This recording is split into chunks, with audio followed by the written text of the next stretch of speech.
Hello everyone, आप सभी का स्वागत है हमारे अपने channel let's learn with Sangeeta में। आज हम हिंदी व्याकरण का एक विषय पढ़ने जा रहे हैं जो कि संज्ञा ही जो पाठ है उसी से लिया है।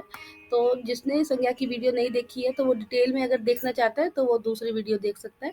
जो ये वीडियो है इसमें हम जो है वो पढ़ेंगे आज व्यक्तिवाचक संज्ञा का जातिवाचक के रूप में प्रयोग और जातिवाचक संज्ञा का व्यक्तिवाचक के रूप में प्रयोग, द्रव्यवाचक संज्ञा और भाववाचक संज्ञा के बारे में। ठीक है, और इसके प्रकार, इसके उदाहरण की सहायता से हम आपको समझाएंगे। तो चलिए शुरू करते हैं, और वीडियो पसंद आए तो लाइक सब्सक्राइब करिए। चलिए, अब देखिए व्यक्तिवाचक संज्ञा का जातिवाचक संज्ञा के रूप में प्रयोग। यहाँ पर देखेंगे कि व्यक्तिवाचक संज्ञा का प्रयोग सदा एक वचन में होता है, परंतु जब कोई व्यक्तिवाचक संज्ञा किसी व्यक्ति विशेष का बोध ना करा के उस व्यक्ति के गुण या दोषों के बारे में बताती है, तब वह संज्ञा व्यक्तिवाचक ना रहकर जातिवाचक संज्ञा के रूप में बन जाती है। ठीक है, अब देखिए कि जब किसी व्यक्ति के नाम का प्रयोग जो है ना, वो उसके गुण या अवगुण के बारे में बताया जा रहा है जहाँ पर, तो व्यक्तिवाचक जो संज्ञा है वो जातिवाचक के रूप में वो बन जाती है। ठीक है, जैसे कि यहाँ पर देखिए, यहाँ पर एक उदाहरण दिया गया है कि कलयुग में हरिश्चंद्रों की कमी नहीं है। ठीक है, तो यहाँ पर जो हरिश्चंद्र है वो, आपको पता होगा कि जो राजा हरिश्चंद्र है वो बहुत ही बड़े सत्यवान और निष्ठावान व्यक्ति थे। लेकिन यहाँ पर इस वाक्य में जो है ये शब्द तो आपको लग रहा है कि व्यक्तिवाचक है ना, लेकिन ये व्यक्तिवाचक नहीं है। जो हरिश्चंद्र जो शब्द का प्रयोग किया गया है ना, वो यहाँ पर जातिवाचक के बारे में बता रहा है। वो जितने भी यहाँ पर सत्य और निष्ठा के जो गुण है ना उसको बता रहा है। तो ये व्यक्तिवाचक ना होकर जातिवाचक बन गया। देखिए यहाँ हरिश्चंद्र जो है वो व्यक्तिवाचक संज्ञा उसके सत्य और निष्ठा के गुण को प्रकट करने के लिए जातिवाचक संज्ञा बन गई है। ठीक है, ये यहाँ पर जो हरिश्चंद्र शब्द है वो पूरी जाति को बता रहा है। कौन सी जाति? जो कि सत्य और निष्ठावान है। ठीक है, अब दूसरा उदाहरण देखिए, तुम तो एकलव्य हो जो गुरु के लिए कुछ भी कर सकते हो। तो यहाँ पर एकलव्य जो शब्द का प्रयोग किया गया है, अब आप कहेंगे एकलव्य तो है, वो क्या है? व्यक्तिवाचक है, व्यक्तिवाचक संज्ञा है। क्यों?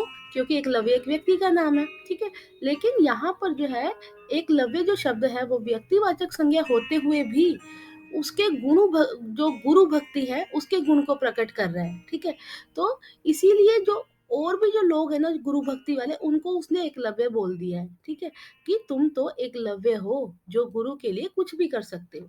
तो यहाँ पर ये एक वचन जो व्यक्तिवाचक है वो जातिवाचक के रूप में बदल गया है, अतः यह जातिवाचक संज्ञा है।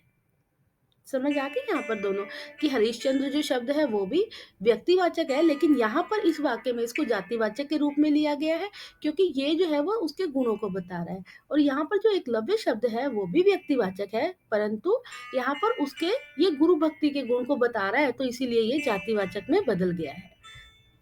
इसके बाद देखेंगे जातिवाचक संज्ञा का व्यक्तिवाचक रूप में प्रयोग।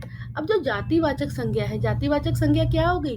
जैसे कि जो पूरी की पूरी जाति को बता रहा है। ठीक है, लेकिन उसका व्यक्तिवाचक के रूप में कैसे प्रयोग होता है?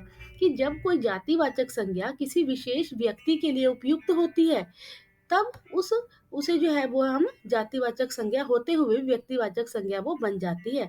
अब इसके कुछ उदाहरण देखिए। जैसे पहला जो उदाहरण है वह है पंडित जी देश के लिए कई बार जेल गए। तो पंडित जी, यहाँ पर जो पंडित जी हैं वो पंडित जी एक जाति को नहीं बता रहा है, यहाँ पर पूरी कास्ट को नहीं बता रहा है कि पंडित जी। यहाँ पर जब आप पंडित जी कहते हैं तो यहाँ पर इसका मतलब हमारे जो पहले प्रधानमंत्री थे श्री जवाहरलाल नेहरू जी, उनके लिए यहाँ पर पंडित शब्द यूज किया गया है। ठीक है, तो जो पंडित जी हैं ये है तो जातिवाचक शब्द, लेकिन यहाँ इस वाक्य में ये व्यक्तिवाचक शब्द बन गया है क्योंकि यह नेहरू जी के लिए लगाया गया है कि नेहरू जी जो है वो पंडित जी देश के लिए कई बार जेल गए। ठीक है, और दूसरे वाक्य में देखिए, गांधी जी ने देश के लिए अपना तन मन धन लगा दिया। अब गांधी जी जो शब्द है वो तो सारे के सारे गांधी है, जो जाति एक गांधी है वो उसके बारे में हो गया है ना। लेकिन जब भी आप गांधी जी शब्द बोलोगे तो सबसे पहले जो आपके दिमाग में आता है वो कौन से गांधी जी आते हैं? जो हमारे राष्ट्रपिता थे मोहनदास करमचंद गांधी जी, तो ये शब्द उनके लिए लगाया गया है। ये पूरी जाति को नहीं बता रहा, ये शब्द जो है वो मोहनदास करमचंद गांधी जी के लिए लगाया गया है।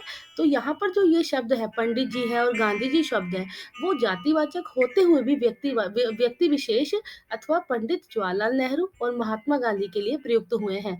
अतः ये दोनों ही शब्द जो है वो व्यक्तिवाचक बन गए हैं, तो ये जातिवाचक, लेकिन इनके अंदर इस वाक्यों में ये व्यक्तिवाचक बन गए, क्योंकि एक यह व्यक्ति विशेष को बताते हैं, उन्हें प्रदर्शित करते हैं।